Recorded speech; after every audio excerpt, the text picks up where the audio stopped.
Bien. Entonces, lo que vamos a hacer hoy es empezar a trabajar, ¿bien? Y a presentarlos en realidad y empezar a hacer las primeras preguntas relacionadas con campos escalares. Entonces, para esto, como siempre, vamos a trabajar con un problema, ¿bien? Con una situación que vamos a querer, no sé si resolver, pero al menos sacar un poco de información de ahí o analizarla. Entonces les voy a presentar un ensayo que ya cuando avancen en sus carreras algunos verán, quienes trabajen con cuestiones inmunológicas más que nada, que se llama inmunodifusión radial, IDR o técnica de Mancini. No voy a entrar en detalles, obviamente, pero más o menos les voy a contar de qué se trata. Esto se usa más que nada para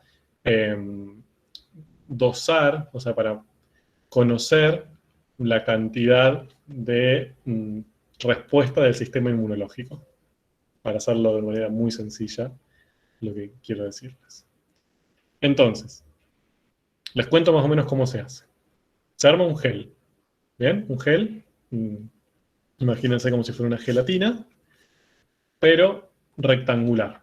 ¿Bien? Acá está como, sería todo este rectangulito que está acá, o a veces se hace como en estos rectangulitos chiquititos, no importa.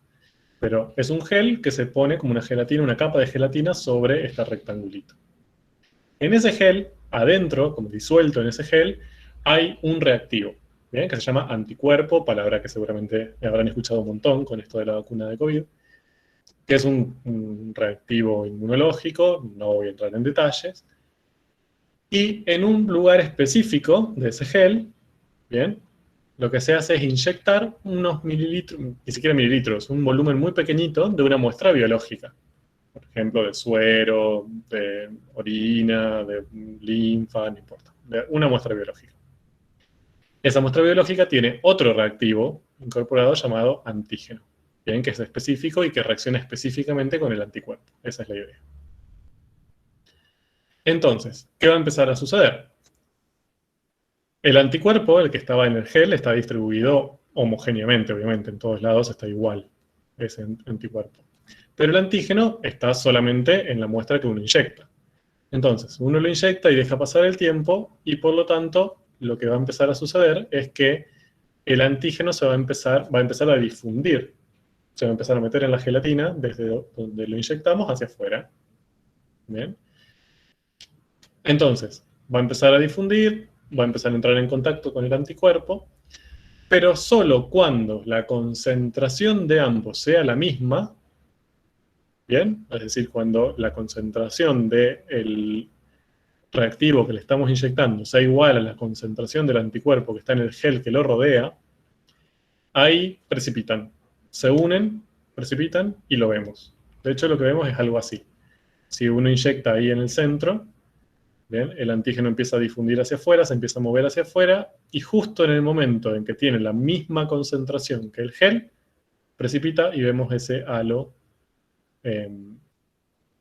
azul alrededor. ¿Bien? Esa es la técnica, así se llama. Inmunodifusión radial. Ahora tiene sentido el nombre. Inmuno, porque estamos hablando del sistema inmune. Difusión, porque difunde hacia afuera. Radial, porque difunde justamente hacia afuera, ¿no? Siguiendo la dirección de los radios de una circunferencia.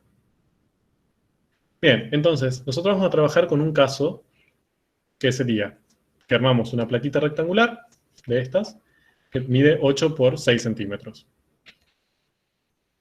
Nosotros inyectamos el antígeno, bien, con la aguja, en el centro de la placa, exactamente en el centro de la placa, y el porito, digamos, el espacio donde inyectamos ese antígeno es de tamaño despreciable. Es decir, no hicimos un boquete para ponerle el antígeno, simplemente inyectamos un poquito en un agujerito mínimo. En el gel, el anticuerpo, lo que estaba disuelto en el gel, tiene una concentración de 20 ppm. En todos lados tiene la misma concentración, que es 20. Y lo que observamos después de un tiempo es que se forma este halito azul, ¿bien? En forma de circunferencia, obviamente centrada en el punto de inyección, lógico, y que tiene 2 centímetros de radio. ¿De acuerdo? Ese es como básicamente nuestro caso en estudio, lo que vamos a empezar a trabajar. Entonces, antes de empezar con el trabajo, lo que me gustaría es que esto lo llevemos o lo podamos ubicar de modo que lo podamos estudiar matemáticamente. Entonces, ¿cómo harían para ubicar todo esto que estuvimos hablando desde una perspectiva matemática? ¿Cómo lo estudiarían? A ver, acá no hay ninguna pregunta todavía, ¿eh? No tenemos que resolver nada. Pero, ¿cómo ubicarían? ¿Ubicarían un sistema de coordenadas de 2, 3 dimensiones? ¿Cómo harían para este caso en estudio ubicarlo de una manera geométrica conveniente? ¿Qué se les ocurre? Una que de coordenadas. Bien. ¿Dónde? Porque el eje de coordenadas yo lo puedo ubicar de un montón de maneras, ¿no? Pero, ¿cómo ubicarían la placa o el circulito? Todo en ese eje de coordenadas. El centro lo ponía lo pondría en el origen de coordenadas, donde yo, digamos, pongo la muestra, lo pondría en el eje de coordenadas. Haría, Sí. Bien. ¿Por qué?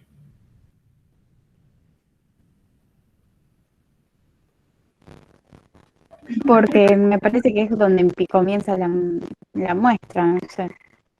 Pero por el Bien. otro lado, sí. Ay, no sé. Porque en el eje, o sea, en el origen va a ser donde está inyectado el antígeno. ¿El antígeno era? Sí. Sí. Bien, pero ¿por qué ubico ahí el origen? A ver, Sonia puso en el chat porque así es más fácil matematizar la circunferencia. excelente. Bien. El problema es ese. Porque, a ver, ustedes pueden poner en el... A ver, acá lo vamos a graficar. Supónganse que yo tengo la placa, ¿no? Que mide 8 por 6. Ustedes acá en el centro de la placa, bien, van a inyectar el antígeno. Y les va a generar el halo a 2 centímetros del centro. Para hacer un dibujo. Yo acá tengo que incorporar mi sistema de referencia. Lo puedo poner donde quiera. O sea, puedo poner el centro de mi sistema de referencia acá, si quiero. No tengo ningún problema. ¿Bien? Lo puedo poner justo donde inyecté la muestra. Lo puedo poner en uno de los vértices, si quiero. ¿Bien? Ahora, yo eso lo tengo que elegir. ¿Lo puedo hacer? Sí. ¿Puedo trabajar en cualquiera de esos casos? Sí. Ahora, siempre lo mejor es elegir la posición más adecuada, más conveniente de todo el sistema para que me resulte más fácil todo lo que tenga que hacer con el sistema. Entonces, acá, trabajar con rectángulos no es tan complicado, porque en todo caso, por ejemplo, si yo tuviera que dar una ecuación para estas curvas, ¿bien? Son constantes. Estas dos son constantes, estas dos son constantes, ¿bien? Si ubicamos un sistema con los ejes paralelos a los lados de la placa. ¿Bien? Ahora, el problema suele ser la circunferencia. La circunferencia siempre es más fácil describirla si está centrada en el origen. Si no está centrada en el origen, podemos hacerlo, ¿bien? Pero ahí se nos complica un poco la vida. Tenemos que hacer una ecuación bastante más fea. Entonces, por eso, por la circunferencia, lo mejor es ubicarlo con el origen en el sitio de inyección. Ahora, otra pregunta. ¿Por qué estamos trabajando en un sistema bidimensional y no en un sistema tridimensional?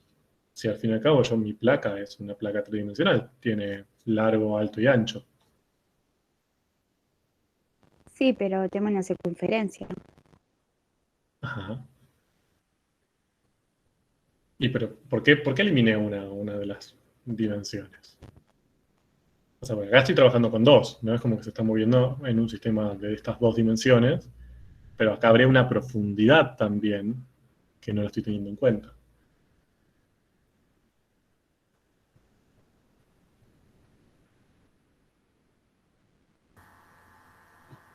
Puede ser porque eso está apoyado en una placa. Sí. ¿Y? Como que trabajo solo con la superficie de la placa. No sé si tiene que ver con... Sonia puso porque nos importa el precipitado. También, pero el precipitado se da en toda la profundidad. A ver, Uno hace eso, básicamente, uno trabaja o elimina una de esas dimensiones, cuando en esa dimensión no hay cambios. Fíjense que en estas dos dimensiones sí hay cambios, es decir, en este punto no es lo mismo que yo esté acá o que me mueva para allá. Bien, si me muevo horizontalmente. Y si me muevo verticalmente no es lo mismo que si estoy acá o si me muevo para arriba. Bien, hay veces que no tengo precipitado, hay veces que sí, hay veces que no. Bien, ahora, en lo que tiene que ver con la profundidad, se supone que a cualquier profundidad voy a tener lo mismo. Voy a tener gel sin nada, o acá voy a tener precipitado. Entonces, como que en esa dimensión no pasa nada, no hay un cambio que quiero analizar. Por eso, cuando eso sucede, esa dimensión por lo general se elimina y transformo y trabajo básicamente con las dimensiones donde sí hay algo que cambia. Bien. Pero bueno, nada, simplemente para molestarlos. Son preguntas molestas para despertarles las neuronas antes de empezar. Bien, entonces, pusimos el sistema de referencia así, centrado en el centro de la placa, bien, en el sitio de inyección, y con los lados paralelos a los lados de la placa. Eso también es importante aclararlo, porque podríamos haber puesto la placa con el centro del sistema de referencia en el punto de inyección, pero oblicua. Bien, sería terriblemente difícil y molesto, pero bueno, podríamos haberlo hecho. Bien, entonces, ahora, ya sabiendo esto, ¿qué números podemos ubicar en este sistema de referencia si ya decidimos hacerlo así?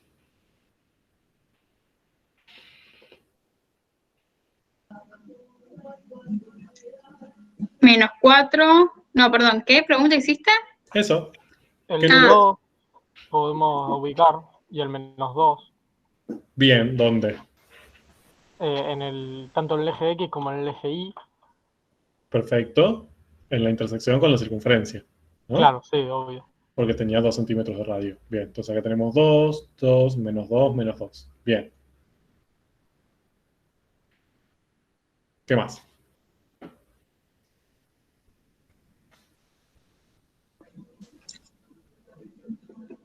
-4 y -4 en el eje X. Ajá. Y 3 y -3 en el eje Y. Bien. Fíjense eso, porque eso también meten la pata con eso. Acá les dice que la placa mide 8 por 6. Bien, si mide 8 por 6 y centramos el origen de coordenadas en el centro, para este lado tenemos 4 centímetros y para este tenemos 4 centímetros. Bien, entonces, ahora sí esto mide 8. Bien, y tenemos 3 y 3, por eso mide 6. Les digo esto porque después vemos en los exámenes que nos ponen 8 y menos 8, 6 y menos 6, y como no. Porque ahí la placa mediría 16 por 12. ¿De acuerdo? Ojo con eso, presten la atención.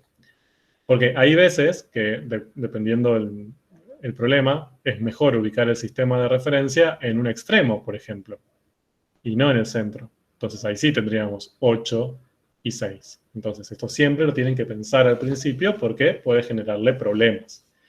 Repito, todos los problemas se pueden resolver ubicando el sistema de referencia en otro lado. Solamente que uno elige el más sencillo. Entonces no se compliquen la vida con otras cosas. Bien, bueno, esto simplemente era para ubicar el sistema, es como para matematizar un poco el sistema. Vamos con la pregunta que vamos a querer responder hoy. Entonces, en definitiva, para repasar, nosotros inyectamos acá el antígeno, toda la placa tiene anticuerpo, el antígeno se va a empezar a mover hacia afuera, bien, radialmente, y cuando llegue a la misma concentración que el anticuerpo, ahí van a reaccionar y vamos a ver el halito. Punto. Entonces, lo que queremos responder es cuál de las siguientes expresiones va a describir mejor la distribución del antígeno en la placa. Bien, del anticuerpo ya sabemos que es siempre la misma, porque es constante, es el que está en el gel. Ahora queremos describir la distribución del antígeno, es decir, lo que sembramos acá en el centro, en la placa después de que pasó un tiempo. Y nos dan estas posibilidades. Tenemos esas 4 posibilidades. Bien, entonces, acá para tener en cuenta tenemos la concentración es F1 aplicado en XY y es así, x cuadrado más y cuadrado más 12. Acá tenemos F2 que es 24 menos x cuadrado menos 6y cuadrado. Bien, F3, 3 menos raíz de ahora, y F4, que es 54,4 por E a la menos todo esto. Bien, ¿qué es eso? Porque analicemos un poco esto. Son expresiones que hasta ahora no habíamos descubierto, no habíamos nunca trabajado con esto. ¿Qué son? Funciones. Son funciones. Bien, empecemos por ahí. ¿Cómo saben que son funciones? Porque tienen variables. Bueno, pero por ejemplo, ¿se acuerdan que si decíamos que x cuadrado más y cuadrado igual a 5, que era como la ecuación de una circunferencia, no era una función escalar eso, porque si la graficábamos, por ejemplo, no pasaba la prueba de la recta vertical. O sea, que haya variables no me asegura que sea una función. ¿Cómo puedo hacer para...? Que le corresponde. Sí.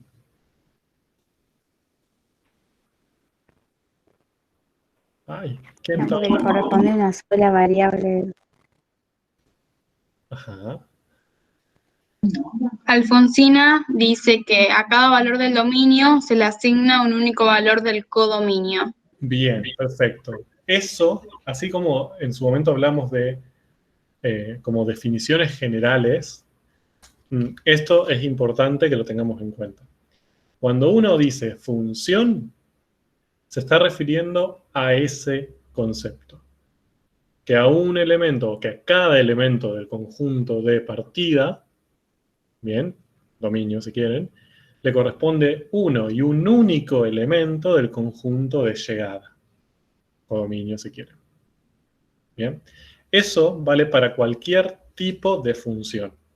Eso ustedes lo vieron en Matemática 1 con las funciones escalares, que a un número le correspondía un número, pero también vimos las funciones vectoriales, que a un número le hacíamos corresponder un vector. Bien, de 2, 3, n componentes. Y eran funciones también. Bien, entonces, esa es la definición de función en cualquiera de sus tipos, es decir, generalizando ese concepto. También vimos que, por ejemplo, lo charlamos el otro día, la derivada, cuando hablábamos de derivada, era el límite de un cociente incremental, sin importar sobre qué estábamos trabajando, y si hablábamos de integral definida, estábamos hablando de el límite cuando la norma tiende a cero de una suma de Riemann. Sin importar de qué estábamos hablando, si de una función escalar, una función vectorial, lo que sea, se aplicaba lo mismo. Bien, eso es importante. Hay ciertos conceptos que tienen definiciones generales, que después lo podremos aplicar en diferentes casos, pero esas definiciones valen en todos los casos. Entonces, si yo quiero justificar, alguien me pide que yo justifique por cómo sé que esto es una función, por ejemplo la primera, cómo sé que esta es una función, tengo que ir ahí, a la definición general. ¿Puedo garantizar que a cada elemento del dominio le corresponde un único elemento del codominio? Si mi respuesta es sí, entonces es función. ¿De acuerdo?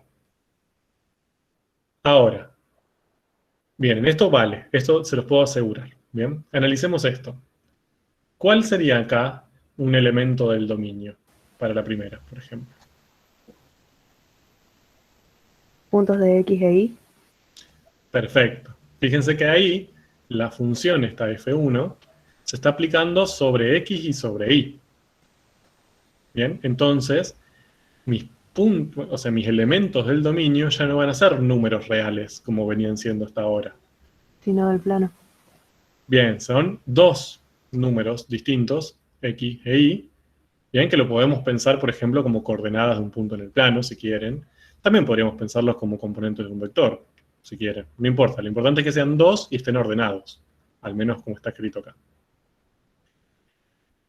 Entonces, los elementos del conjunto de partida, en este caso, van a ser pares ordenados. Bien, en este caso estamos analizando ahora. Y aplicamos f, agarramos esos dos valores, aplicamos la regla que los transforma, cuya ley es esta, ¿no? Y obtenemos como resultado ¿qué? Un número. Un número. ¿Bien? Por ejemplo, si es x vale 1, y vale 2, reemplazo y 1 al cuadrado más 2 al cuadrado más 12 y obtengo un numerito real como resultado. Bien, la imagen de ese par ordenado va a ser un único número real. ¿De acuerdo? Y ahora, si yo agarro un par ordenado cualquiera, ¿le va a corresponder un único número real o pueden corresponderle más de uno a ese mismo par? Un único, ¿Cómo saben? por la definición de función. Y pero acá estamos queriendo ver si es función. Y que te supongo que, no sé, podemos buscar reemplazar alguno y igual tendríamos que ver también una forma de generalizarla. Ajá. Muy bien, me gusta que se den cuenta de eso. Bien, fíjense. Si yo tomo un X y tomo un Y, cuando yo a ese X lo elevo al cuadrado voy a obtener un único resultado. O sea, elevar al cuadrado un número nunca me da más de un resultado. Elevar al cuadrado Y tampoco, obvio. Sumarlos tampoco. Si yo sumo dos números el resultado es único. Y si sumo 12 también. O sea, todas estas operaciones admiten, o sea, nunca admiten más de un resultado. Entonces, lógicamente voy a obtener un único resultado. ¿De acuerdo? Punto. Una forma muy básica de verlo, pero no importa. Lo que me interesa es que vean que si yo tomo un X y un Y, no hay ninguna posibilidad de que esto me genere más de un resultado, ninguna de estas operaciones. Siempre voy a obtener un único resultado. Entonces, a cada par ordenado X y le va a corresponder un único número real final, bien, luego de aplicar la función. Entonces, esto es una función en definitiva, porque cumple esa definición general que estábamos hablando hace un rato. A cada elemento del conjunto de partida le corresponde, que serían en este caso pares ordenados, le corresponde un único elemento del conjunto de llegada, que serían números reales. Bien. Cuando eso sucede, estamos frente a un nuevo tipo de función que les voy a presentar ahora. Entonces acá lo que tienen escrito es lo que acabamos de decir. Yo para un punto, x, y, le aplico una de esas f's, cualquiera, y obtengo un número real que va a ser, en este caso, la concentración, ¿sí?, de antígeno. Entonces, esa concentración, en definitiva, es función de la posición en la placa. ¿Bien? El punto inicial, esa posición, está incluido en R2. ¿Bien? O sea, está incluido en el conjunto de partida que está incluido en R2. Esto en realidad no debería ser un incluido, debería ser un pertenece, pero no importa. Mientras que ese número real o final pertenece al conjunto B, al conjunto de llegada, que está incluido en R. Bien, en los reales. Entonces, básicamente, mi función es una función aplicada en este conjunto, que es un subconjunto de R2, y llega a este conjunto, que es un subconjunto de los reales.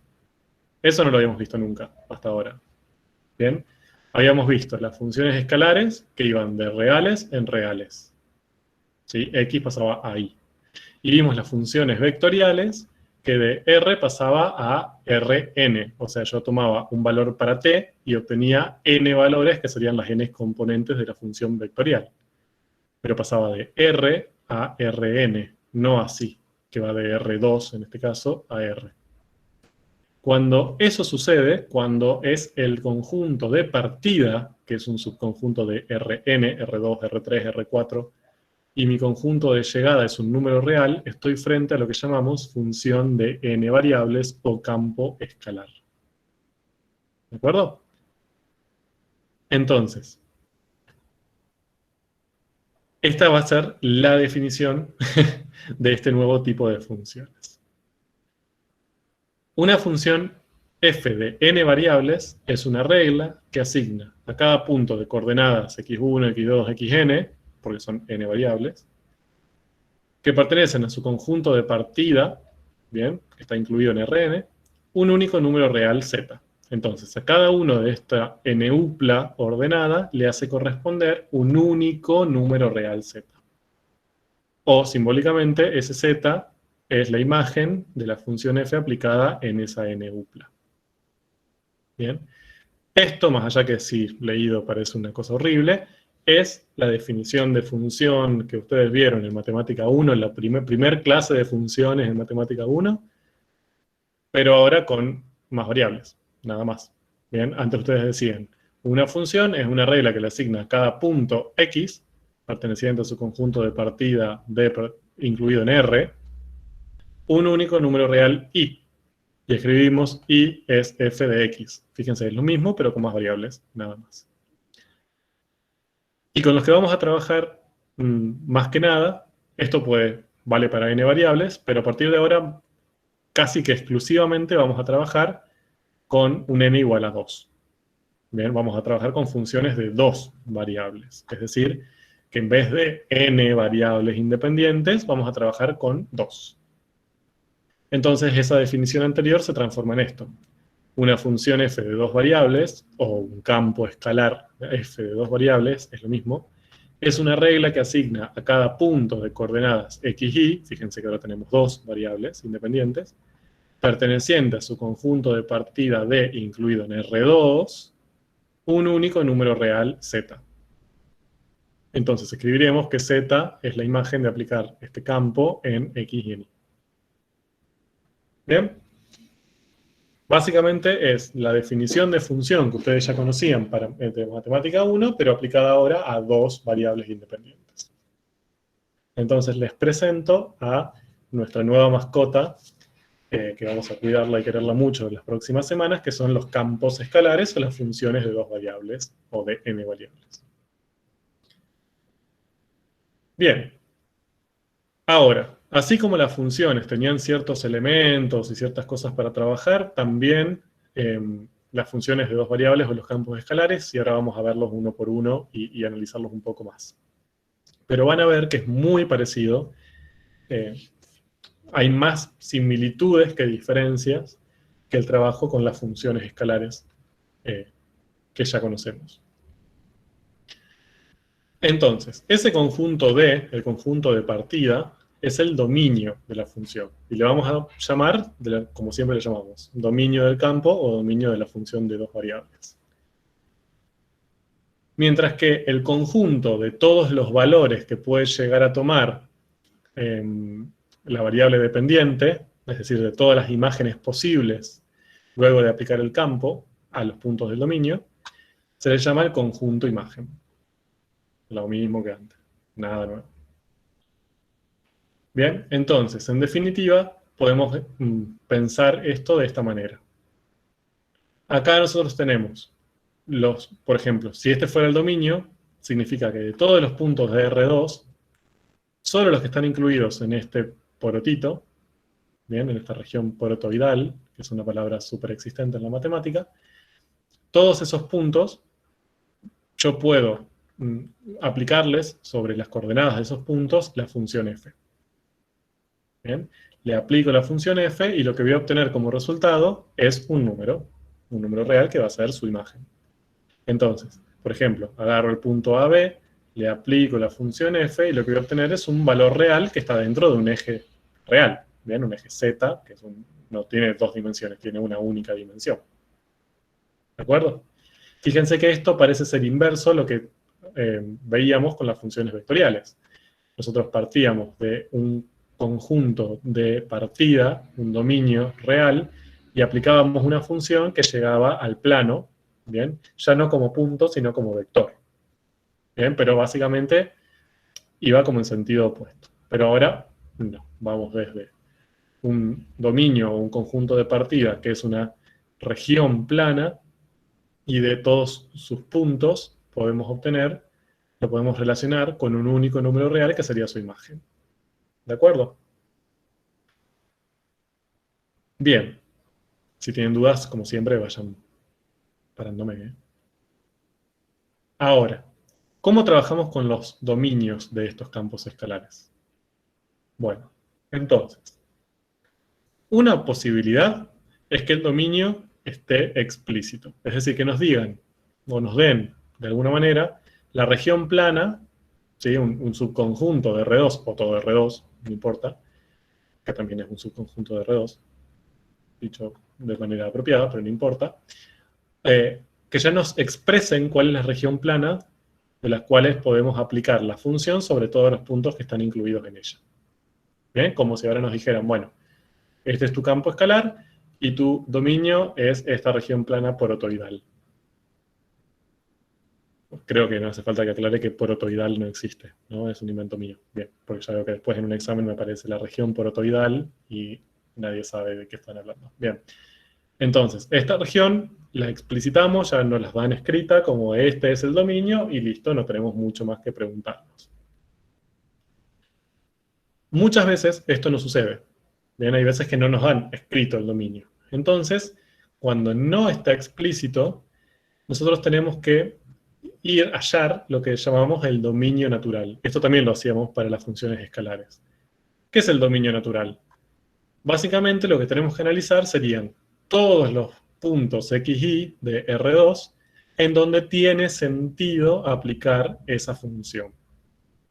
Entonces, acá tenemos ciertas restricciones que van a ser propias de la función matemática. Bien, podemos tener restricciones algebraicas, bien, que nos van a decir, bueno, no, si tomás justo ese punto estarías dividiendo por 0, entonces no podés. Eso sería una posibilidad. Pero también hay otras veces que hay restricciones que son propias del modelo. Por ejemplo, si este campo escalar me está representando, no sé, volumen, yo no voy a poder obtener como imagen resultados negativos. ¿Bien? Porque es una restricción de lo que está representando ese campo escalar. Entonces ahí voy a tener una restricción quizás del dominio, voy a tener que tomar un dominio natural un poco más pequeño que el que estaba tomando antes, para poder cumplir las restricciones del modelo. ¿Bien? Entonces todas esas restricciones, ya sea algebraicas o del modelo, están dentro de lo que llamamos dominio natural. ¿Bien? Por ejemplo, tienen esta hermosa ley de un campo escalar. ¿Bien? Miren qué bonita. Ahora, no nos están dando directamente el dominio. Nos dicen, bueno, la región D con la que tenés que aplicar esta ley es tal. Entonces suponemos que el dominio que tenemos que hallar es el dominio natural. Es el más grande que podamos encontrar para esta ley. ¿Qué restricciones tenemos acá? Primero, ¿tenemos alguna restricción? Sí, la división.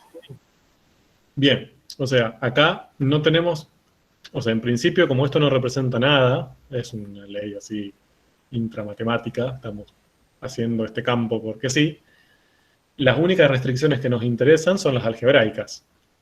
Bien, tenemos algunas sí, un cociente. Entonces, en el cociente lo que nosotros sabemos es que el denominador no se puede anular.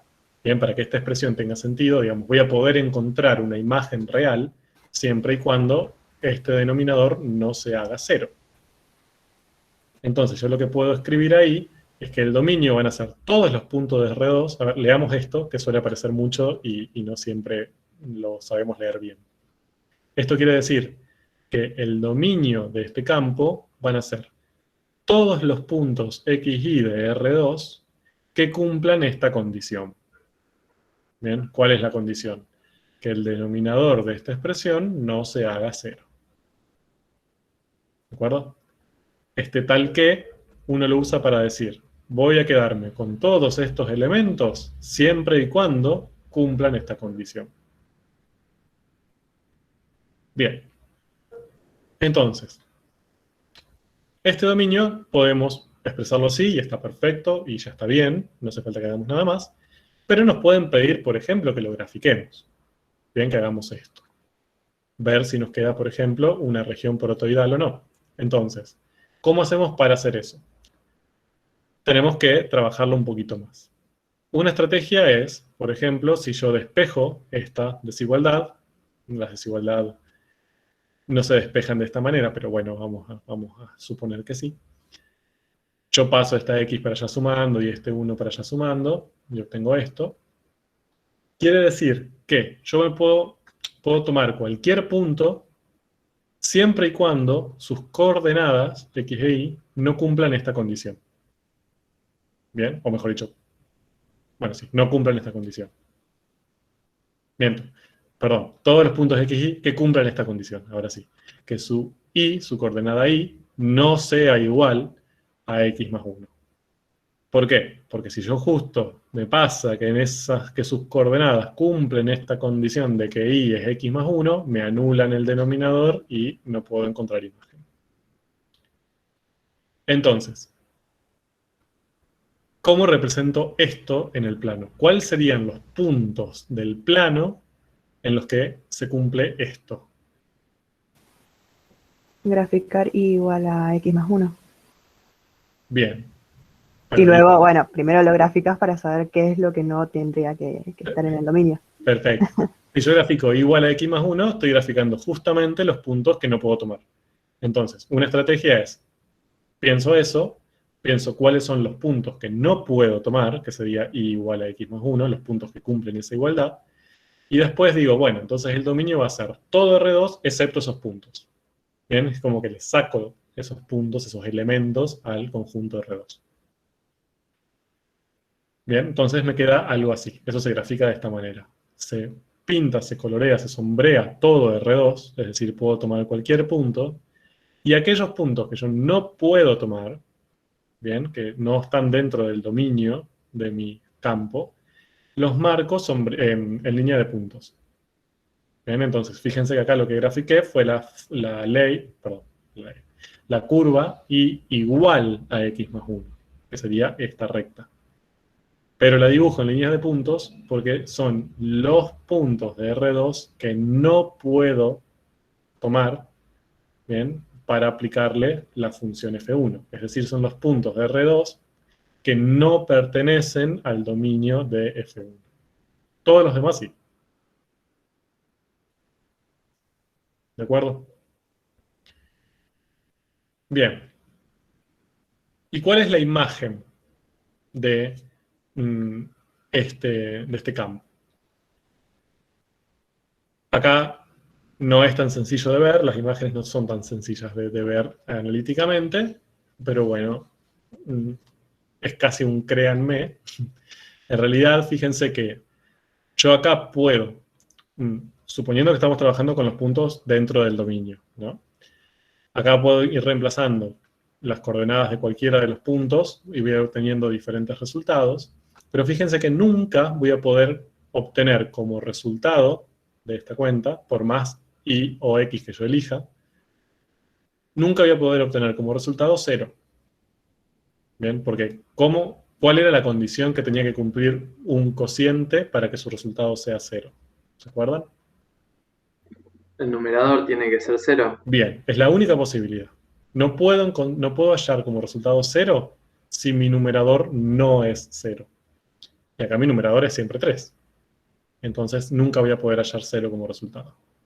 La imagen de este campo escalar son todos los reales menos el 0. Bien, igual repito, esto no me interesa que lo veamos así tan fácilmente acá, es un poco más difícil, pero ya que está se los cuento. Vamos con este ejemplo. Fíjense, otro campo escalar bonito, ahí, salvaje. ¿Cuál es el dominio? ¿Cómo escribirían? Antes de graficarlo y de todo, pero ¿cómo escribirían si les pedimos? Determine el dominio de ese campo. ¿Cómo lo escribirían?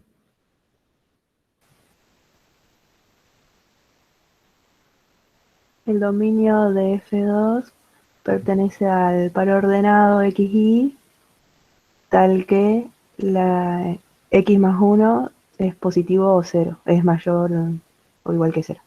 Bien, entonces, yo lo que tendría que incorporar dentro de ese conjunto serían todos los pares XY pertenecientes a R2. Entonces ahí lo que delimito cuáles son los elementos iniciales con los que voy a trabajar. Y después tengo que aclarar la condición. Siempre y cuando cumplan que, y ahí tengo que ir a las restricciones de mi ley. Bien, las restricciones para ese caso serían que lo que está en el radicando no sea negativo, como siempre. Es la única restricción que tengo. Entonces lo que tengo que pedir es que x más 1 sea mayor o igual a 0. ¿De acuerdo? Punto. No hace falta que haga nada más. ¿Bien? ¿Por qué les digo esto? Porque después se ponen a despejar cosas, meten la pata, ¿bien? Les aparecen números en lugares que uno dice, ¿de dónde sacó este número? Pero ya con escribir esto, el dominio está bien escrito. No hace falta hacer más. Ahora, si me piden, por ejemplo, que lo grafique, que es lo que les voy a pedir inmediatamente, obvio, bueno, entonces ahí sí puede ser que tengamos que hacer alguna modificación. Hay una pregunta en el chat. A ver, Dice, en el primer ejemplo, los ejes estaban dados en centímetros. Y nos preguntaba por la concentración, que no sé cuál es su unidad, pero no en centímetros. Entonces, ¿estamos necesitando un tercer eje para Z? perfecto, buenísimo. Miren, acá la respuesta la tengo aquí. Bien, su dominio está dentro de un sistema bidimensional. En el ejemplo que nosotros estábamos viendo, esto fue lo que nosotros intentamos dibujar con la placa y todo. Bien, tenemos un eje X en centímetros porque estamos midiendo, no sé, el ancho de la placa, un eje Y en centímetros porque estamos midiendo el largo hacia arriba, digamos, de la placa. Bien, y todo esto está relacionado con el conjunto de partida. Ahora, cuando yo aplique esos campos escalares que estaban ahí, el F1, F2, F, lo que sea, voy a obtener para cada una de esas posiciones un número real. Entonces esos números reales están en un tercer eje que va a representar otra cosa y que va a tener su propia unidad. En nuestro caso anterior, bien, en el caso que estábamos analizando antes, ese número lo que estaba representando era la concentración de antígeno en cada uno de esos puntos. Entonces, este eje Z no va a tener centímetros como unidad. Va a tener partes por millón. Bien, que era la unidad, ya sé que quizás no la vieron, pero era la unidad con la que estábamos trabajando. Entonces va a haber un tercer eje ahora, un eje Z, real, o sea, esto no es un plano, no es un sistema cartesiano con dos ejes, ni con tres, ¿no? Siempre es un único eje, es un eje real, que donde ahí la variable tiene su propia unidad, que en este caso es ppm. Bien, si hay queda alguna duda, me vuelven a escribir en el chat y tengo a mis lectoras profesionales que me dirán. Bien, podemos a este. Ahora les pido, obviamente, no se van a salvar. ¿Cómo graficamos eso?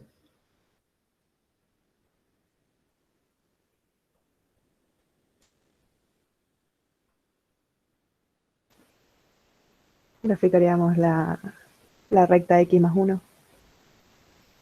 Y luego aclararíamos de que todos los valores que sean... en el chat pusieron que con lágrimas. ¿Por qué? Bueno, oigan, pregunten, lloren si quieren, pero pregunten. Bueno, después no estoy segura, pero puede ser que desde ese eje que nosotros graficamos, esa recta, por encima serían los números positivos, serían parte del dominio. Bien. Ah, incluyendo, porque si es igual a 0, creo que también se incluye. Sí, bueno, pero no sé, tengo duda. Ok, perfecto. Ahora, fíjense algo. Y acá, porque siempre meten la pata con esto. Y es importante. En el ejemplo anterior, voy a ir para atrás. En el ejemplo anterior, acá obtenía una recta, porque fíjense que cuando yo despejaba, obtenía una relación entre y y x, ¿bien? Que ya sabemos que tienen la forma de una recta. ¿Bien? Fíjense que acá, mi restricción afecta solo a x. No afecta a y. Dicho de otra manera, ¿qué valores puede tomar y? En este Todos. Todos. O sea, Cualquiera. Claro. Bien, y no tiene ninguna restricción que esté aplicada sobre ella. Es decir, no la tengo en el denominador de un cociente, no está dentro de un logaritmo o de una raíz con índice par. Entonces no tengo restricciones sobre ella. Fíjense que la restricción solamente afecta a x. De hecho, si yo esto lo despejo, lo que obtengo sería que x es mayor o igual que menos 1. Entonces, yo tengo que tomar, o voy a poder utilizar, digamos, o voy a poder incluir dentro del dominio a cualquier punto del plano de R2, cualquiera, siempre y cuando su x, ¿sí? Su abscisa, su coordenada x, sea mayor o igual a menos 1. ¿Sí? La y no me interesa. La y puede ser cualquiera. Puede ser 0, negativo, positivo, cualquiera. No me interesa porque no tiene restricciones. Entonces, ¿cómo vemos eso en el plano? Así. Yo lo que hago es, me quedo con todos los puntos del plano cuyo coordenada x es mayor o igual, por eso esta recta no está en línea de puntos, sino que está completa, a menos 1. ¿Bien? elimino todos los puntos que tienen x menor a menos 1, sin importar la y. Entonces, por ejemplo, si yo tomo x igual a 3, que está por acá, ¿bien? ¿Vale los puntos que tienen x igual a 3? Sí, porque es mayor o igual a menos 1. Y tomo los puntos que tienen x igual a 3 y todas las y posibles. ¿Bien? Que serían como todos los puntos que están sobre una recta vertical que pasa por 3. Lo mismo para 2, lo mismo para 2,1, lo mismo para raíz de 2. ¿Bien? Para cualquier valor cuya abscisa sea mayor o igual a menos 1. ¿Bien? Todos los que tienen la abscisa menor a menos 1, sin importar cuál es su i, los tengo que eliminar. Bien, eliminar. Qué feo. O sea, no puedo incluirlos dentro del dominio. Esa es la idea. ¿De acuerdo? ¿Me siguieron? Bien, ¿me expliqué? Si no, díganme ustedes. Bien, Sí, profesor, entendí. Otra vez, por favor. cómo no. Aquí la i no tiene restricciones. Bien, entonces, yo acá no voy a tener una restricción como antes, donde tenía una restricción con una recta, donde estaban modificándose x e y al mismo tiempo. Acá la única restricción que tengo es a nivel de x. Bien, x, esta es mi restricción, que la puedo reordenar de esta manera. Mi restricción es que el valor de x tiene que ser mayor o igual a menos 1. Bien, entonces, de todos los puntos del plano, bien, yo me paro en un punto cualquiera, este. No me interesa qué valor de y tenga. Lo que me interesa es qué valor de x tiene. A mí lo que me interesa es que su valor de x, la coordenada x, sea necesariamente mayor o igual a menos 1. De hecho, si tomo ese punto que marqué ahí, o tomo este punto que marqué acá, bien, ambos están incluidos dentro del dominio de este campo escalar porque tienen el mismo valor de x, que es mayor a menos 1. ¿Tiene distinta y? Sí, pero eso no me interesa. De hecho, si tomo este va a pasar lo mismo, si tomo este va a pasar lo mismo, o si tomo cualquier punto de esta recta vertical, va a pasar lo mismo. Todos tienen el mismo x, que es mayor o igual a menos 1. No me importa la y. Entonces, todos esos puntos los incorporo dentro del dominio. Ningún problema. Lo mismo si tomo todos estos puntos de acá. Lo mismo si tomo todos estos puntos de acá. Lo mismo si tomo todos los puntos que pertenecen al eje Y. Bien. Entonces, fíjense que como la Y no me importa, si yo ya decidí que uno de los puntos lo puedo incorporar dentro del dominio, todos los puntos de la recta vertical que incluye a ese, también los voy a poder incorporar, porque van a tener la misma coordenada x y distinta coordenada y. Ahora, eso lo voy a poder hacer, bien, para todos los valores positivos de x, obvio, que estarían los puntos incluidos en el cuadrante 1 y 4, y también de todas estas rectas que lleguen acá en el cuadrante 2 y 3, hasta menos 1. Esa recta también la puedo incluir, porque su abscisa es menos 1 y puede ser menos 1 para estar dentro del dominio. Ahora, cualquier punto que esté de esta recta hacia la izquierda va a tener una abscisa con un valor menor a menos 1. Entonces, no lo voy a poder incorporar en el dominio.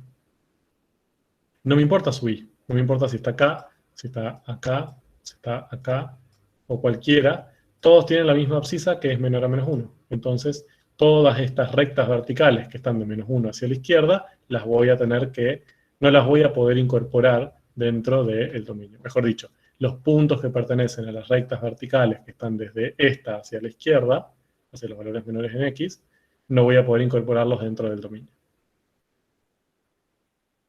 Ahora sí, un poco más claro.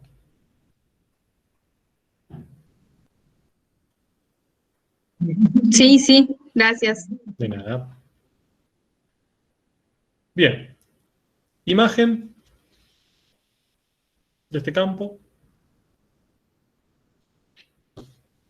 Dicho de otra manera, cuando yo agarre cualquier punto que esté dentro de este dominio, bien, agarro sus coordenadas, aplique esta ley y obtengo el resultado.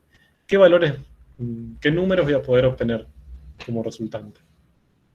¿Qué números reales?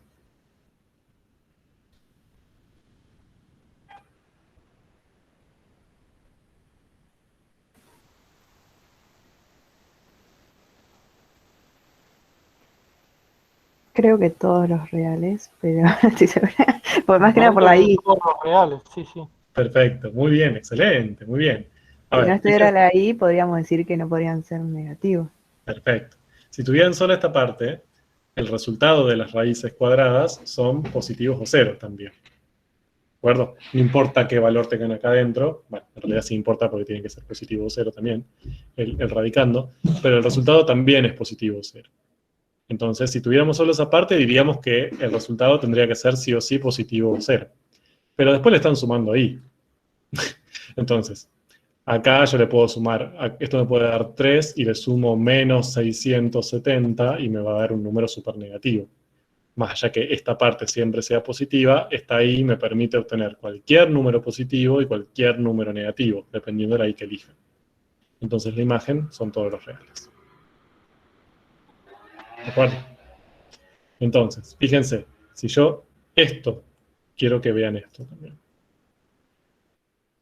Esto es lo que estuvimos analizando a partir de la ley.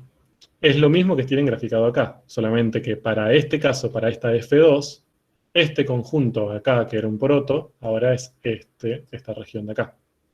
F ahora es F2, y esto sería esto. ¿De acuerdo? Esta recta este eje Z, bien, donde yo tendría todas mis imágenes, sería en este caso todos los valores del eje Z. Esa sería la imagen. ¿De acuerdo? Entonces, fíjense que el análisis, más allá de que ahora aparecen dos variables y eso complica un poco el pensamiento algebraico, es muy similar conceptualmente a lo que hacíamos con las funciones escalares, para sacar sus dominios, para ver sus imágenes. En el chat preguntan cuál era la imagen del caso anterior. Del F1, Claro, que no incluía el 0, creo. claro, la imagen, fíjense que puede ser cualquier valor, excepto el 0, porque dijimos que como el numerador no era 0, nunca vamos a poder hallar como imagen el 0. ¿De acuerdo?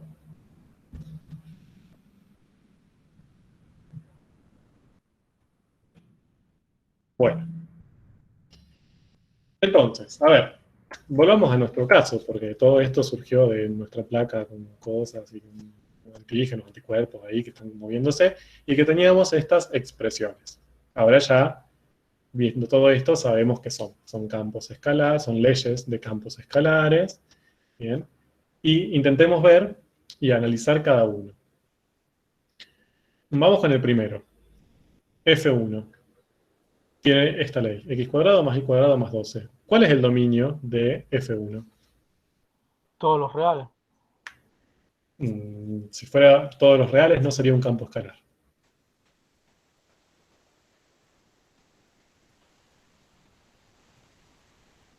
No tiene R2. restricciones de X y de Y.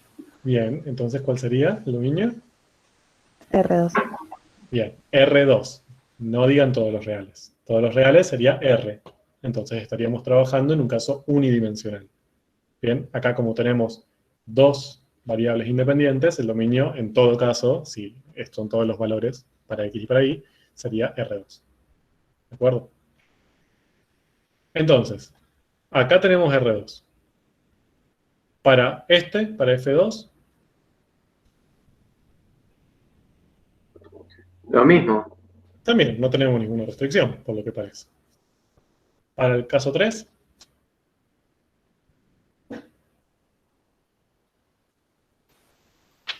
¿Y También, ahí tenemos restricciones para X e Y o no? pero X e Y están elevadas al cuadrado Ah, es verdad.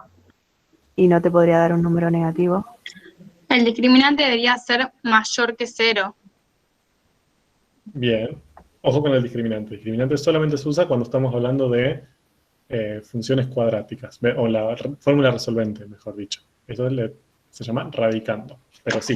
Perdón, radicando. No, ya que está, vamos a hablar bien. Está perfecto, tiene que ser mayor o igual a 0. Ahora, ¿cuándo es mayor o igual a 0? ¿Para qué valores de X y de Y? Para todos.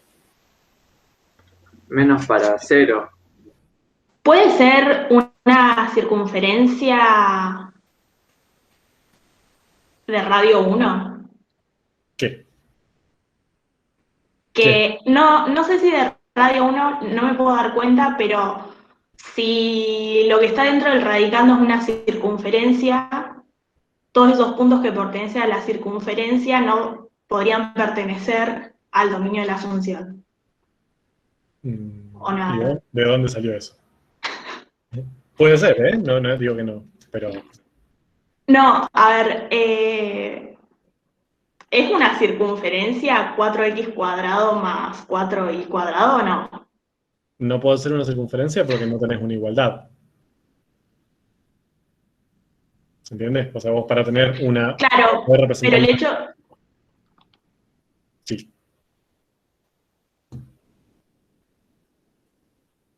Bueno, entonces, no sé, igual es muy rápido. Diría que solamente el radicando tendría que ser mayor o igual a 0.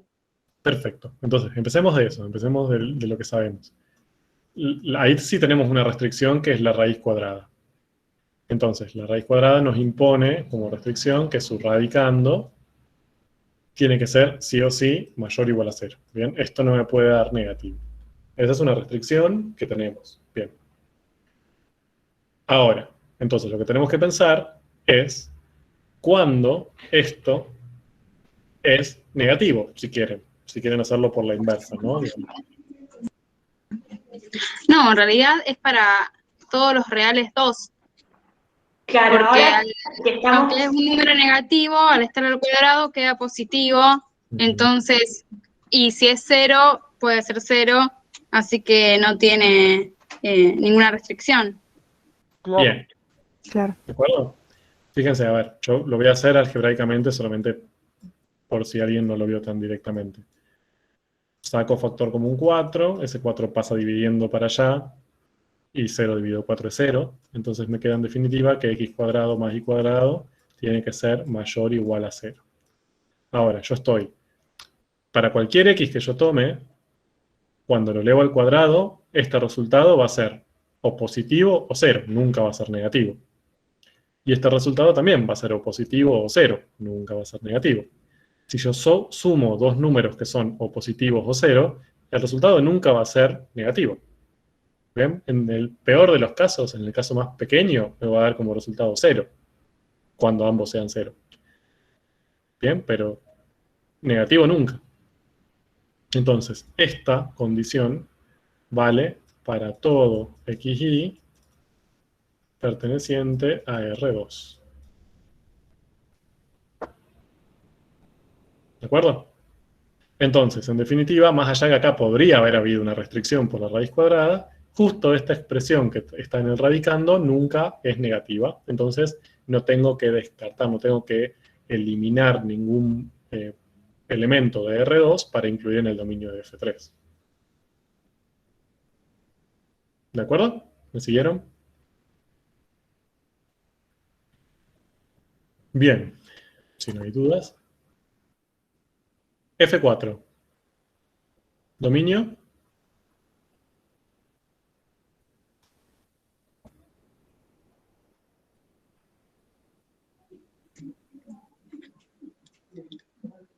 R2.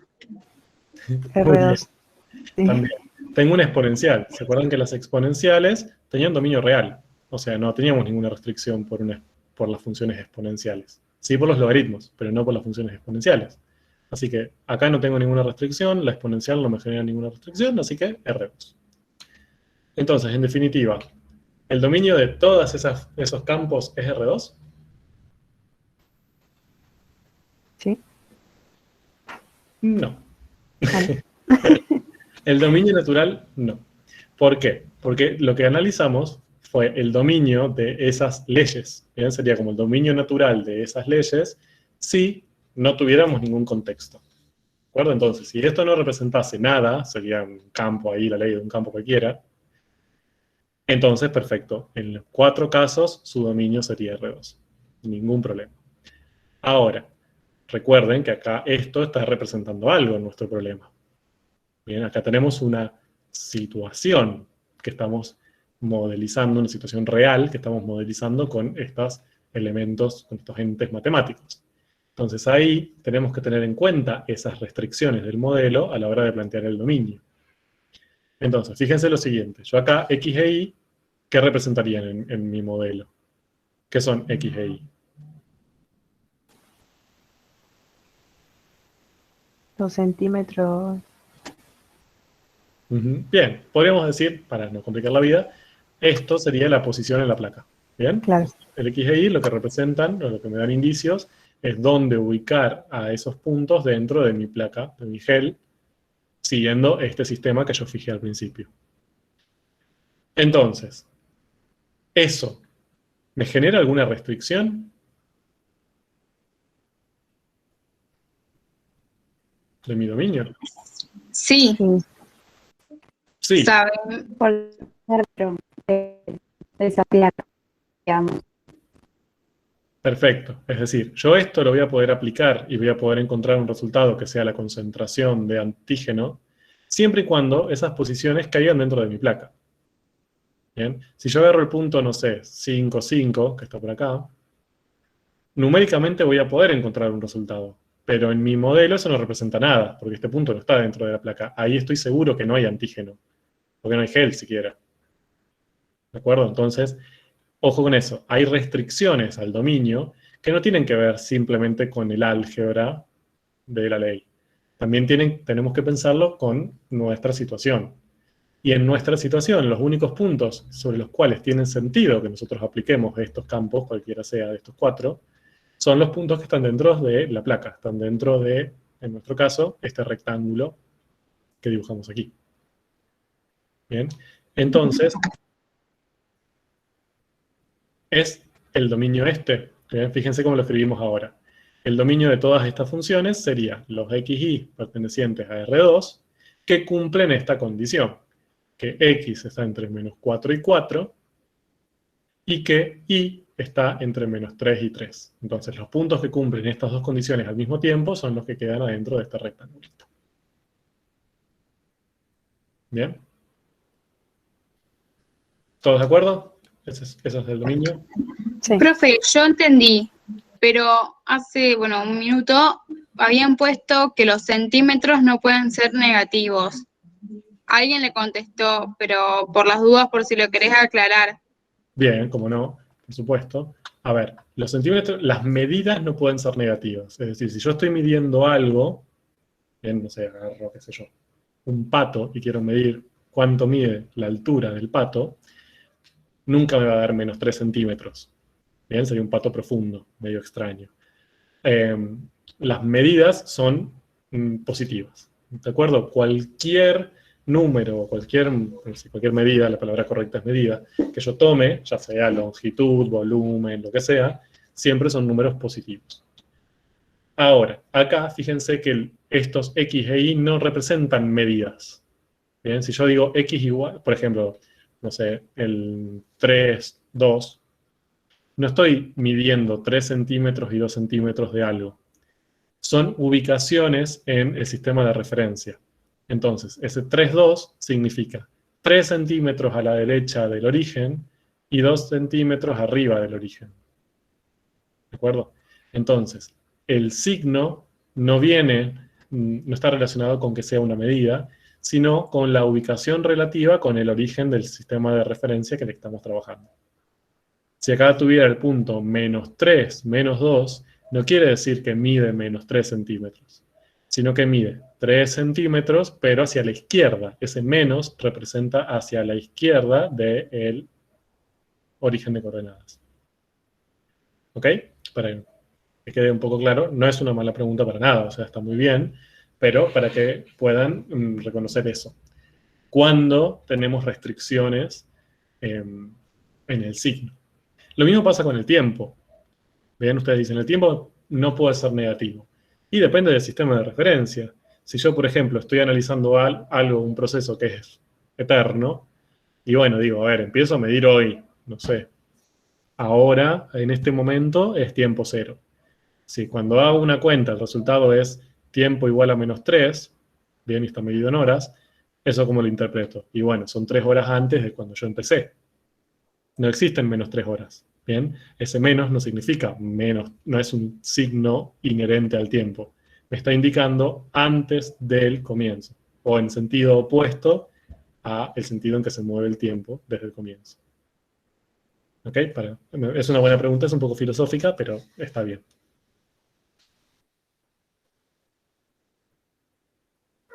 Bien. ¿Algo más? Ahí puso que gracias. De nada. Entonces, el dominio es este, en definitiva, es el limitado por la placa. Es en x entre menos 4 y 4 y entre menos 3 y 3.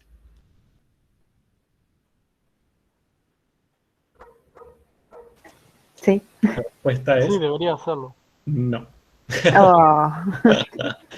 Lero. Bueno, a ver, porque acá tenemos otra condición que no estamos pensando, ven que no estamos teniendo en cuenta, que es que no solo estos valores representan algo, o sea, no solo las variables independientes representan algo, sino también la variable dependiente representa algo. O sea, yo no puedo obtener cualquier resultado ahí.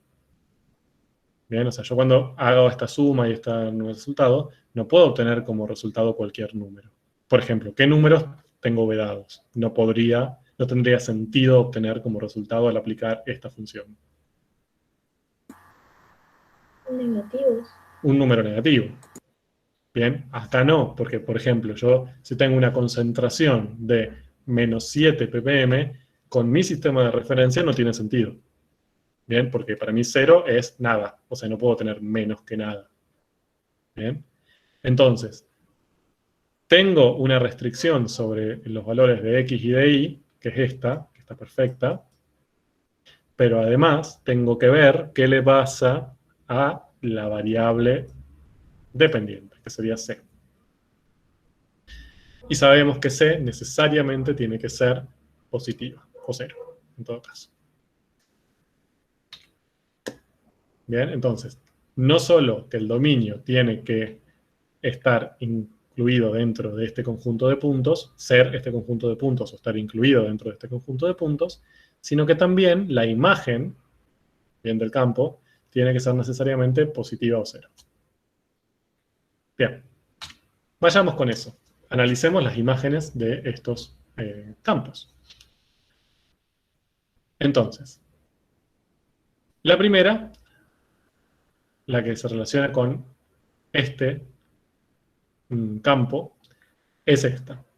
Es desde 12 a más infinito. ¿Cómo me pueden justificar eso? Porque cualquier número, profe, que elevemos al cuadrado, así sea negativo, nos va a dar un número positivo y el menor número que podemos obtener va a ser 0, que elevado al cuadrado es 0. Bien. Perfecto. Eso pasa para esto y para esto. Bien, entonces, en todo caso, esta suma, bien, el menor resultado que me va a dar va a ser 0. No puedo obtener un número menor que 0. Y entonces a eso le estoy sumando 12. ¿Cuál va a ser el menor resultado que voy a poder obtener? 12. 12. 12. De ahí en adelante. Mayores sí. Por eso la imagen es de 12 más infinito. Entonces, fíjense que en este caso la imagen, todo joya, no nos genera ningún problema. Siempre podemos obtener concentraciones de mi antígeno desde 12 ppm en adelante. Todo bien. Bien, vamos con la segunda. Imagen de F2, ¿qué me pueden decir?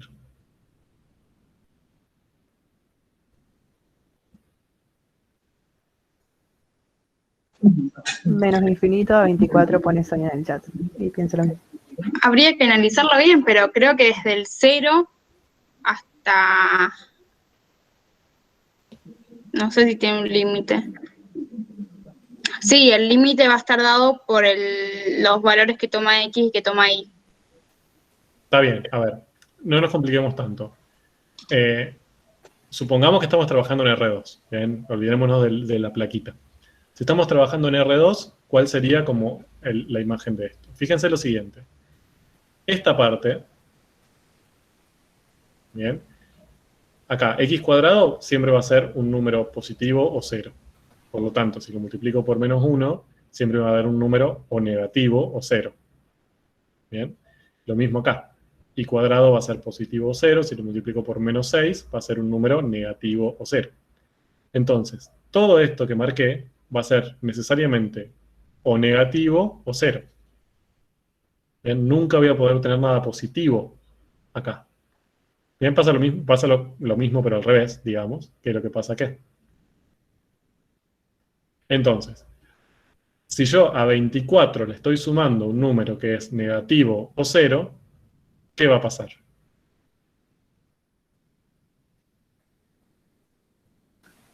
Como mucho te puede dar 24, pero no más Exacto. que eso. O sea, en el caso mayor, que sería que yo le esté sumando 0, me va a dar 24.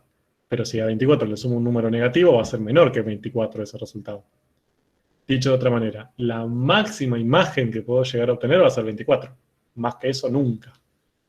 Bien, entonces la imagen, en definitiva, de esto, sin considerar la restricción de la placa, obvio, es desde números negativísimos hasta 24. Bien, entonces acá sí tenemos un problema. Bien, con lo que veníamos diciendo antes.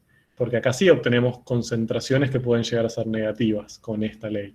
Entonces ahí tenemos que parar y decir, bueno, a ver qué está pasando acá. Porque necesariamente nuestra imagen no puede ser negativa en nuestro contexto. Entonces vamos a analizar qué pasa más adelante. Pero, en principio, esa sería la imagen de F2 sin restricciones propias del modelo. ¿Qué pasa con F3? El máximo valor que puede tomar la imagen es 3. No Perfecto. sería de menos infinito a 3. Bien, fíjense que acá pasa lo mismo. Esta raíz va a ser siempre un número positivo. Entonces, si a 3 le estoy restando un número positivo, o 0, el mayor caso que puedo obtener es que esto sea 0, 3 menos 0 me dé 3. Pero si no, esto siempre va a ser un número positivo multiplicado por menos 1 negativo, y si le sumo 3 me va a dar el número más chico de 3. Entonces la imagen va a ser desde menos infinito a 3 y pasa lo mismo que antes. Ahí tenemos que ver qué pasa porque podemos llegar a tener imágenes negativas. F4. A ver, este es un poco más heavy, pero...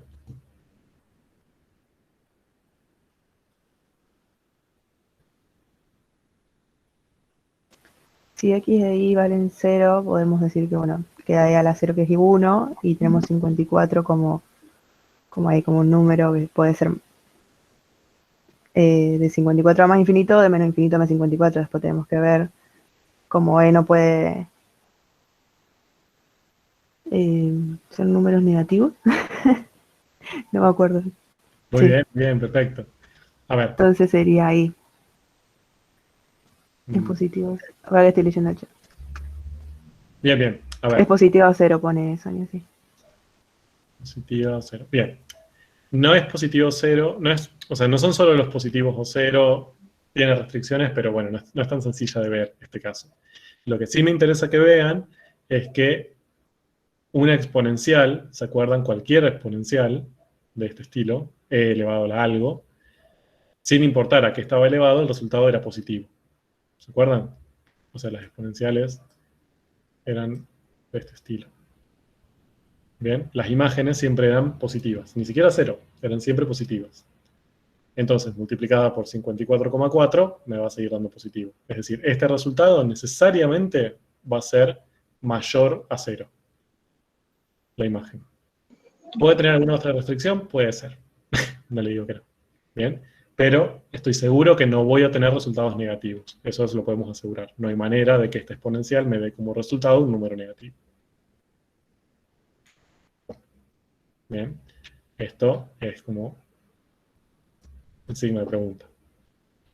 Sabemos que no es negativo, es lo único que podemos asegurar, que no es negativo ni 0.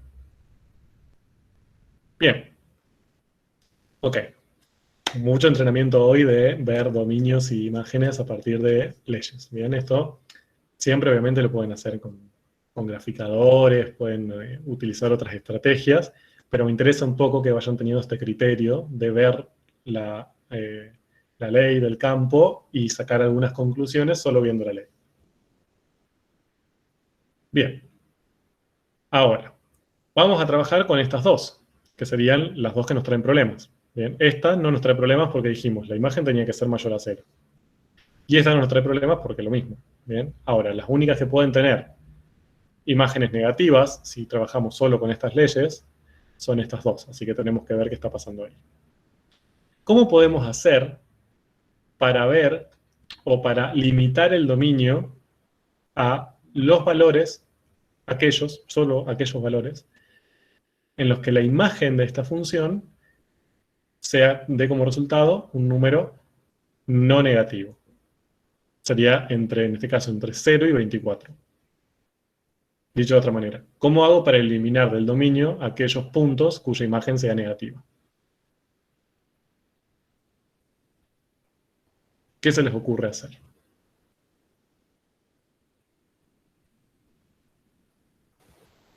Sonia dice de plantear una inecuación.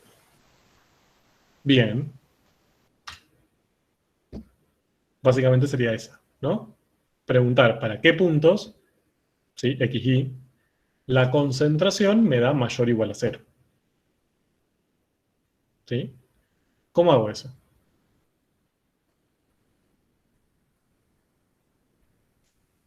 Cuando hacemos esto, les recomiendo una manera.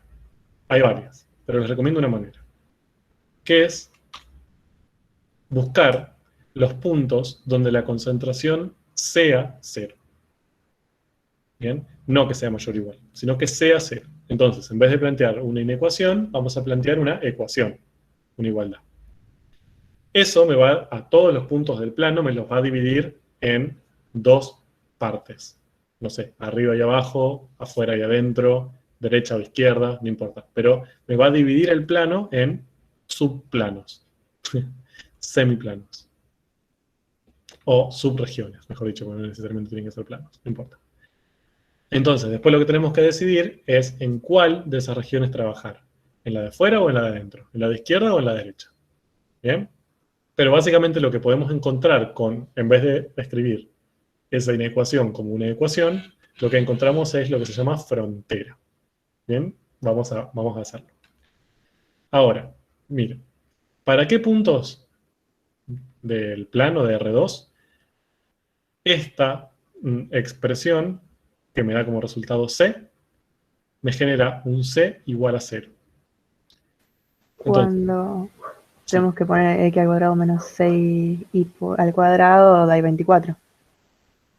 Eso, perfecto. Acá hay un 2, miren. Vamos a ver si es un 6. Entonces, yo lo que planteo es, cuando esta expresión, que es esta, ¿bien?, se hace igual a 0. Lo planteo directamente, o sea, básicamente es igualar C, que es esto, a 0. Y listo. Ahora, fíjense que si yo hago esto y me quedo con esta parte, ¿con cuántas variables estoy trabajando ahí? Con 2. Con 2. ¿De acuerdo? Entonces, transformé esta expresión que tiene 3 variables, que es X, Y y C, a una expresión que tiene 2, X e Y. ¿Y por qué? ¿Por qué desapareció la otra variable? Porque le asignamos un valor. Exacto. Bien. No es que desapareció. Es que yo ahora estoy diciendo, bueno, solamente me voy a trabajar con los puntos donde C vale 0. Es decir, esta variable, en vez de desaparecer, bien, no desaparece la variable, lo que hace es tomar un valor constante. C va a valer 0. Entonces, de todos los posibles puntos del plano que yo podría tomar, que ya dijimos que en este caso, si no tuviéramos restricciones del modelo, sería R2, solamente me voy a quedar, o solamente estoy investigando y averiguando aquellos, bien, que cuando yo lo reemplazo acá, obtengo como resultado 0. Bien, obviamente van a ser algunos, no van a ser todos, pero tenemos que ver cuáles son. Bien, entonces, esto lo voy a pasar. Oh, miren, esto quizás lo hice todo con 2, qué terrible. Bueno, lo voy a pasar relativamente rápido. Esto lo paso para allá, entonces me queda x cuadrado más 6y cuadrado igual a 24. Paso dividiendo el 24, me queda x cuadrado sobre 24 más y cuadrado sobre, acá no sería 12, sería 4, igual a 1. Bien. Y esto, ya lo vieron, así que se los voy a regalar. Sí. Fíjense que si yo esto lo analizo, básicamente, es una ecuación cartesiana de una elipse. ¿Se acuerdan que las elipses eran, su ecuación cartesiana era x cuadrado sobre un número más y cuadrado sobre un número distinto igual a 1?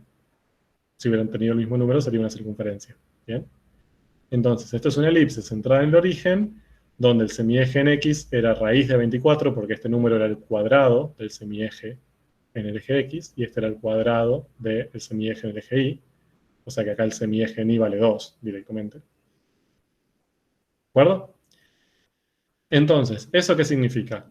Que en todos los puntos de esta elipse, si yo aplico el campo en cualquiera de esos puntos de esa elipse, el resultado que obtengo va a ser 0. ¿Bien? Entonces, acá la tienen graficada. A ver si la grafiqué bien. Y la grafiqué bien. Bueno, cosas de la vida. Esta sería como esta elipse que tenemos acá. Tiene raíz de 24 como valor de su semieje en x y 2 como el valor de su semieje en y. Todos estos puntos que tenemos acá, cualquiera punto que yo tome dentro de esa elipse, tomo ese punto, agarro sus coordenadas, las reemplazo en el campo y voy a obtener como resultado 0. ¿Cómo sé? Porque de ahí la obtuve a la elipse. Planteé, bueno, ¿cuándo el campo tiene como resultado 0? Su imagen es 0. Bueno, en estos puntos que pertenecen a esta elipse. ¿De acuerdo? Entonces, básicamente, esto lo que encontré acá es lo que yo llamo curva frontera. Y me divide a todos los puntos del plano en dos regiones. ¿Qué sería? En este caso, la región de adentro de la elipse, y la región de afuera. Todos los puntos que están por afuera de la elipse. Entonces, los puntos cuya concentración, o sea, cuando aplico el campo, obtengo como resultado un número mayor o igual a 0, van a ser o todos los de adentro, o van a ser todos los de afuera. ¿Se entiende? Este método lo que me permite es, si yo transformo la inecuación en una igualdad, obtengo la frontera que me separa dos regiones planas, una de las cuales es menor y otra de las cuales es mayor. Bien, me separa las dos desigualdades. Entonces, yo ahora lo que tengo que decidir es cuál de todos los puntos del plano cumple esta desigualdad. Es mayor o igual a 0. Entonces, tengo que ver si de la elipse me quedo con los puntos de adentro o si me quedo con los puntos de afuera. Ahora, ¿cómo hago para decidir con cuál de esas dos subregiones me quedo? Ponemos un punto de prueba. Bien, como todos hacen lo mismo, bien, es decir, como todos los de adentro son mayores iguales o menores iguales, bien, con que yo pruebe uno, ya pruebo todos. ¿De acuerdo? Entonces, ¿qué hago? Tomo un punto cualquiera, uno fácil, un punto con coordenadas x y cualquiera de los que a mí me interesen. Claro, ahí Sonia puso que si tomo el origen me da positivo, entonces a la región los mayores o igual a 0. Perfecto. Como si yo tomo el origen, reemplazo en la ley, me queda 24 menos 0 al cuadrado menos 6 por 0 al cuadrado, el resultado es 24, que es positivo. Entonces, en ese punto es positivo y en todos los puntos que están adentro de la elipse también. ¿De acuerdo? No hace falta que los pruebe todos. Ya con uno puedo asegurar para todos. Y también puedo asegurar que todos los de afuera son negativos. Entonces, ¿cuáles son los puntos cuya concentración, o sea, los puntos de la placa, que si yo reemplazo acá me da una concentración positiva igual a 0?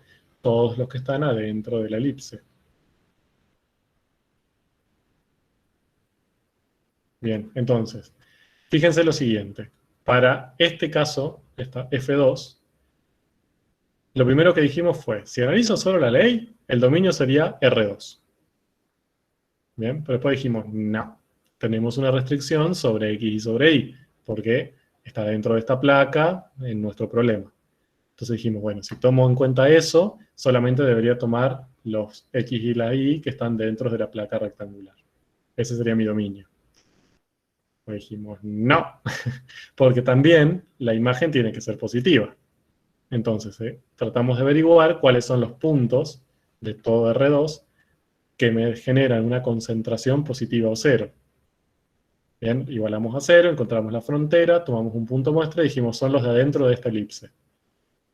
Entonces, ahora en definitiva, el dominio natural del campo F2 para mi problema, para el problema que estoy trabajando, son los que están adentro de esta elipse.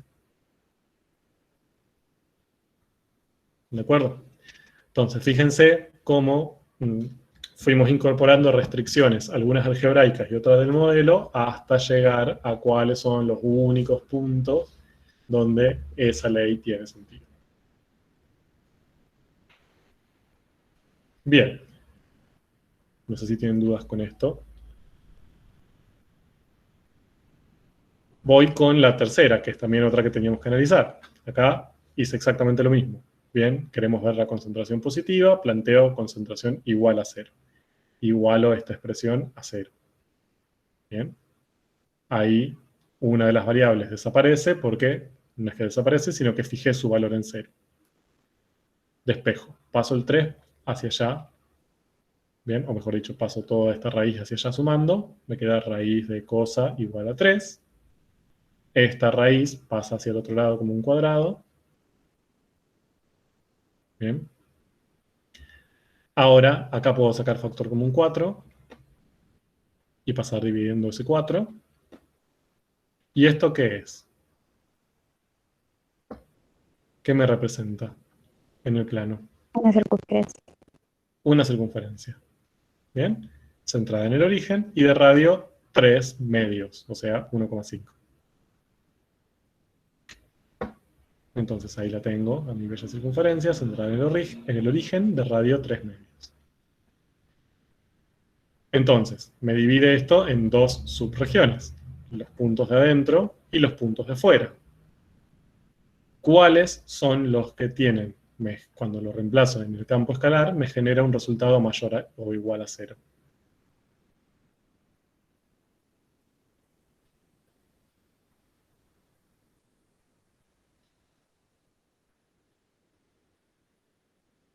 Los de adentro, ¿Cómo saben? porque reemplazando por el origen de coordenadas, por ejemplo, x igual a 0 me va a dar 3. Bien, x igual a 0 igual a 0, todo esto me da 0, raíz de 0, 0, 3 menos 0, 3. Positivo. Entonces, todos los de adentro se comportan igual. Son todos positivos.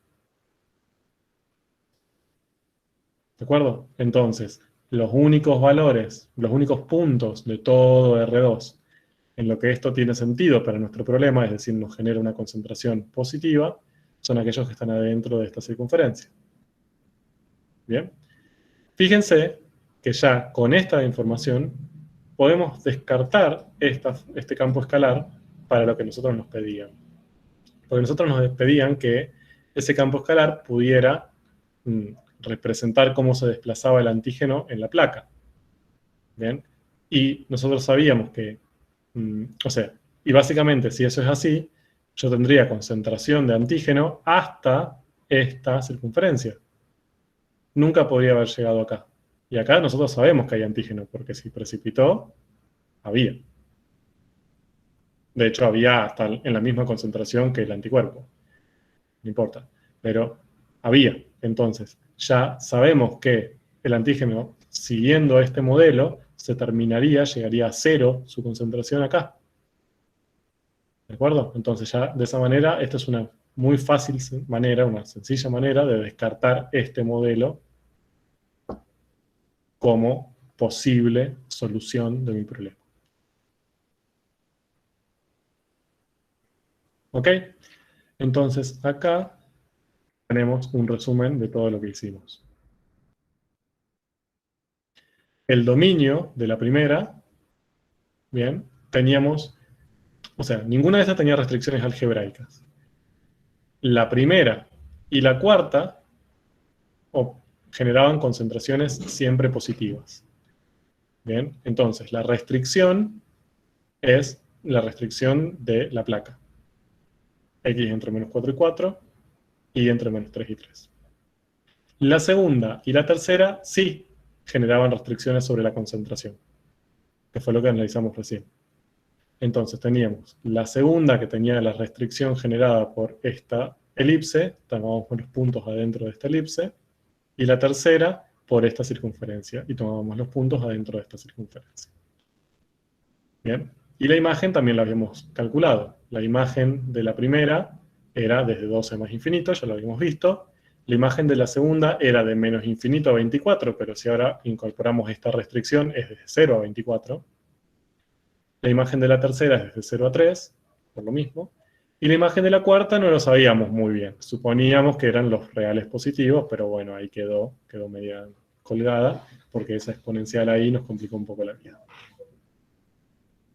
¿Bien? Entonces, acá cortamos, obvio, pero esto fue básicamente, lo que me interesaba de esto es que vean cómo a partir ya directamente de la ley de un campo escalar, que es un nuevo tipo de función que aparece ahora, que va de Rn a R, podemos analizar cosas similares a lo que analizábamos a las funciones escalares. Podríamos analizar su dominio, que ahora son regiones en el plano, para los campos que estamos trabajando, o podemos analizar su imagen, que eran intervalos o conjuntos de los reales, incluidos en los reales. Eso lo podíamos ver directamente con la ley. Bien, ahora, cuando yo les daba antes, por ejemplo, les decía, tengo esta función escalar igual a raíz de x, por ejemplo, les podíamos pedir el dominio y la imagen de esta función a partir del álgebra. Entonces ustedes decían, bueno, x tenía que ser positiva o 0, entonces el dominio de esta función son los reales positivos sub 0, y la imagen también. Bien, porque el resultado va a ser así. ¿De qué otra manera podían llegar a obtener el dominio y la imagen de esta función si no era analizándolo algebraicamente?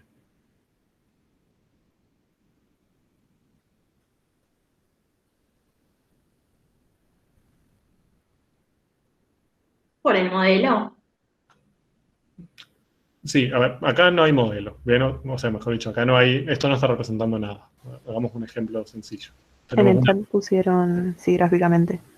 Bien, gráficamente. Bien, yo podía graficar esa función, obtenía algo así. Entonces veía que solamente tenían imágenes los x desde 0 a más infinito, y la imagen era básicamente desde 0 a más infinito también. Entonces, gráficamente tenía una forma de ver dominios e imágenes de funciones, y esto valía incluso para funciones donde la parte algebraica no nos era tan fácil. Por ejemplo, si teníamos el arco tangente del logaritmo de 1 sobre x a la 3/4, y quizás nos iba a costar un montón sacarlo desde el álgebra, pero si lo graficábamos era bastante más visual. Entonces, la pregunta que les hago, que no la vamos a responder hoy, desde ya, es, ¿podemos graficar estas cosas? Bien, hablando precisamente, ¿podemos graficar los campos escalares de R2 en R? ¿O las funciones de dos variables?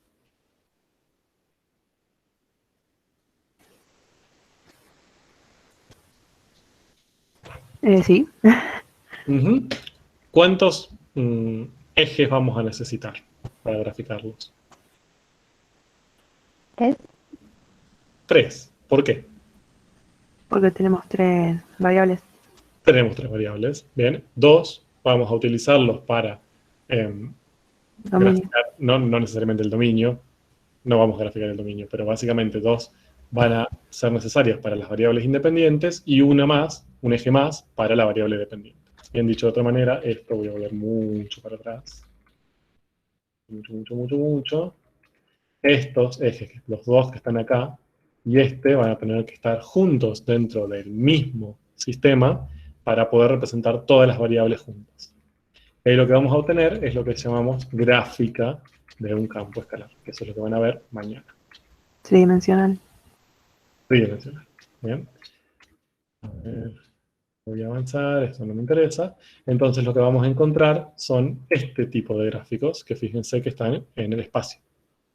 Bien, tenemos dos, por ejemplo, en este caso, los dos ejes X e Y, que van a representar a las variables independientes, y el eje Z, que va a representar a la variable dependiente.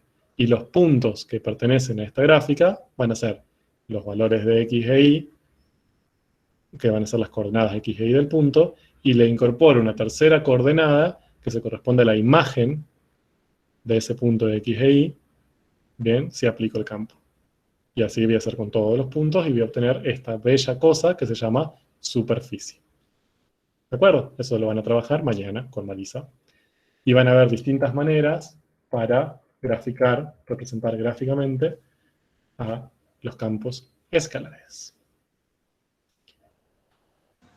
Bien. Tengo miedo.